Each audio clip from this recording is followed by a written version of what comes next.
Let me quickly show you how to change the default apps on your Tecno Camon 50 Pro or 50 Ultra.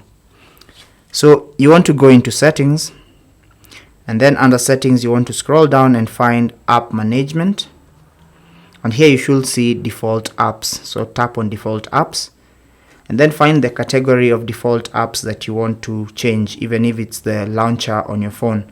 So you can tap on that, and if you have any other launchers that you have installed on your phone, you can select them from here. You can go to the wallet app, for example, and you can select either NFC, Google Wallet, None, PayPal, and any other option you may have available here.